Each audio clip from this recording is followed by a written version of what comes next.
कोलकाता से खबर। आंगनबाड़ी केंद्र में घटिया भोजन को लेकर बवाल। ग्रामीणों ने आंगनबाड़ी केंद्र में जड़ा ताला। पूरी खबर देखिए, बने रहिए TNI 24 के साथ। यहाँ पर आरोप ये भी है कि 2-3 दिन का खाना एक साथ पकाकर छात्रों से लेकर गर्भवती माताओं तक को दे दिया जाता है। गुरुवार को आक्रोशित ग्रामीणों ने विरोध प्रदर्शन कर आंगनबाड़ी केंद्र पर ताला जड़ दिया। घटनास्थल पर भारी तनाव है।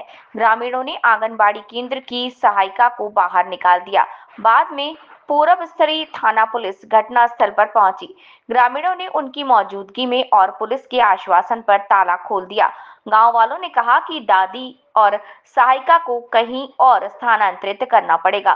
ग्रामीणों ने ये भी शिकायत की कि जो भोजन दिया जा रहा है वो खाने लायक नहीं है, उसमें सब्जी या दाल नहीं है तथा केवल चावल को हल्दी और नमक के साथ उबाला जा रहा है। वहीं ग्रामीणों ने शिकायत की कि खाना बनाने वाला सहायक यहां से सब्जियां अपने घर ले जा रहा है। কি সমস্যার জন্য হচ্ছে গিয়ে আজকে আপনারা তালা দিয়েছেন? সমস্যা ডাল থাকে না খিচুড়িতে, হ্যাঁ তেল থাকে না, তেল তো সরকারে দিচ্ছে, তেল থাকে না, একটা সবজি নেই কোনো, হ্যাঁ খিচুড়ি জল, সেই খিচুড়ি মানুষে খায় না, গরু ছাগলে খিচুড়ি খাচ্ছে, গরু ছাগলে খাবে, যেটা খাবে খাবে, বাকিটা ও গরুতে নিয়ে গিয়ে খাওয়াবে, ঠিক আছে।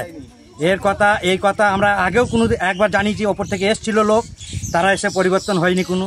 খড়ের জাল দেয়, খড় পাটকুটি জাল দেয়, কথা বলাতে এখন কাঠটার ঘষিটা নিয়ে এসছে, বুঝছেন, 1 সপ্তাহ হচ্ছে।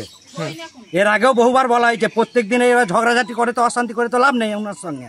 কি কারণে আজকে আপনারা তালা দিয়ে দিয়েছেন? এখানে তালা দিয়েছি, পরিষেবা যাচ্ছে তাই খুবই খারাপ। ন্যূনতম খাবারের মধ্যে কোনো সবজি নেই, কোনো কিচ্ছু নেই। আপনি আজকের যে মেনু আছে, আজকের যে রবিবার সোমবার বা যেবারে মেনু থাকে, আজকে দেখুন, আজকে মেনুতে কী দিয়েছে, প্লেন খিচুড়ি আর হলুদ গুঁড়া জল, চাল আর জল। মানে প্রতিদিনই এরকম হয়? প্রত্যেকটা মায়েরা তো এই কথাই বলছে, একদিনকার খাবার 3 দিনে দিয়ে দিচ্ছে। আপনাকে 3 বারে খাবার একবারে খাওয়াবো, আপনি খেতে পারবেন? একটু ছোট ছোট বাচ্চা রয়েছে, আপনারা দেখুন পরিষেবা কি, কত সুন্দর পরিষেবা দেখুন একবার গিয়ে। দিদিমণি আসে খুব কম কদিত, কারণ ওনার যেদিন খেয়াল খুশি হবে সেদিন আসবেন, যেদিন খেয়াল খুশি হবে না সেদিন আসবেন না। আচ্ছা, এই নিয়ে আপনার